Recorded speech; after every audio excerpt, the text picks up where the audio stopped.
Life process part 6. Topic name is excretion. This is the portion of class 10th NCERT CBSE syllabus. Now what is excretion? Excretion is a process by which harmful metabolic waste are removed from the organism's body. Now generally organisms are unicellular and multicellular. So how does a unicellular organism remove its waste? Removed by the process of simple diffusion. Multicellular have a specialized organs for excretion. Now in this chapter we are dealing with how excretion is done in human beings. Now which are the parts of human excretory system? It consists of a pair of kidneys, ureters, urinary bladder and an urethra. Now excess waste materials that are formed in the body are removed in the form of urea or uric acid, then water, and these are removed in the form of urine. It's the blood that carries the waste to kidneys and the process of filtration takes place. Let us see the diagram of human excretory system. See, in the human body, the location where the excretory system is placed. Now, what does the excretory system consist of? It consists of a pair of dark brown bean-shaped kidneys on the right side as well as on the left side of the body below the abdomen. Now from each kidney, there arises an ureter. You can see the ureter, right side and left side the ureter. These two ureters enters into the urinary bladder and the urinary bladder opens out by means of urethra. Now here on top of each kidney you can see the adrenal gland, which are the endocrine glands. But human excretory system consists of mainly of kidney, but adrenal glands are the endocrine gland. Now what does each kidney consist of? Inside the kidney you can see millions of nephrons. So the nephrons are the structural and functional unit of excretory system. It's a nephron that help in the process of urine formation.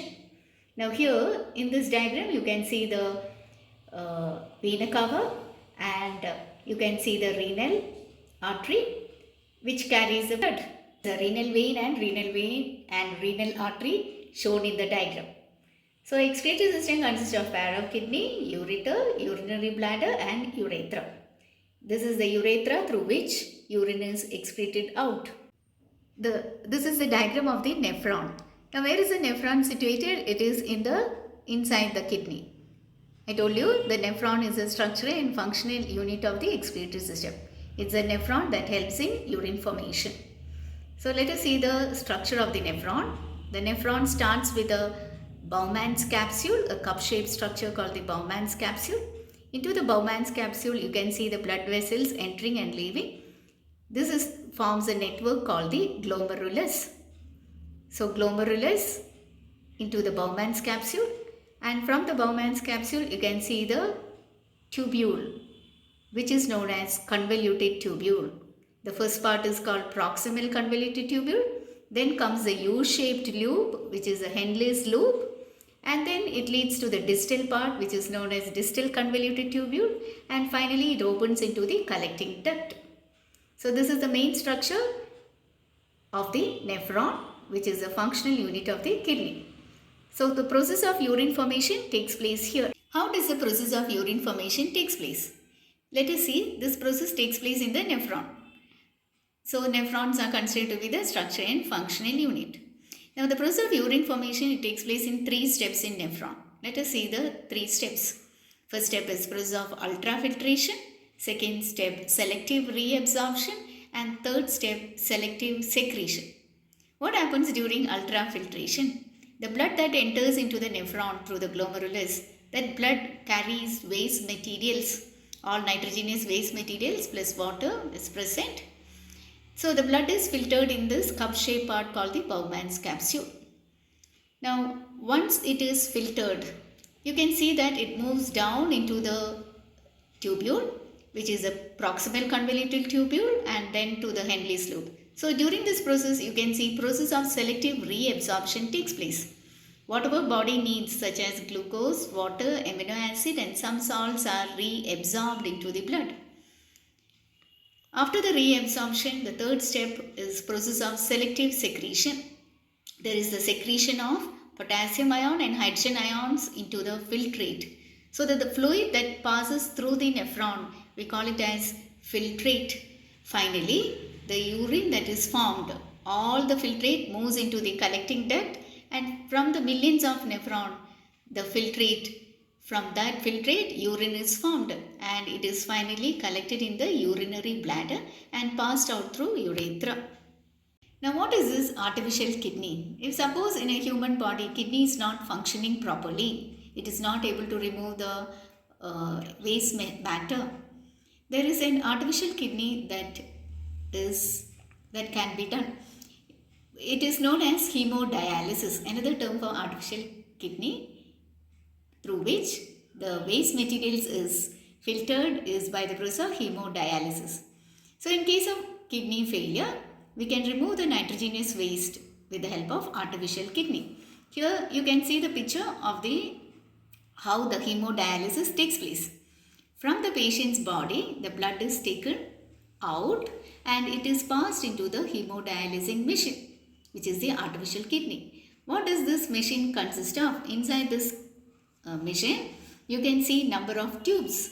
These tubes are lined by semi-permeable membrane, because the blood that comes into this machine, which contain nitrogenous waste matter, and it has to be filtered.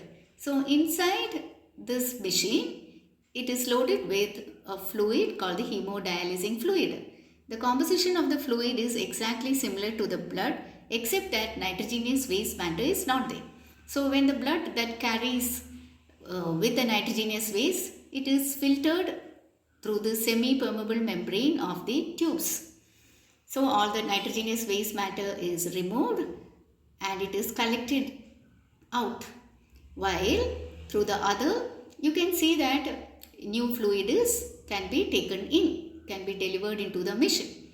So now the blood gets purified. This purified blood is same blood of the patient which is purified is again entering into the patient's body. Up to now we were doing the excretion in human being. Now let us see how excretion in plant takes place.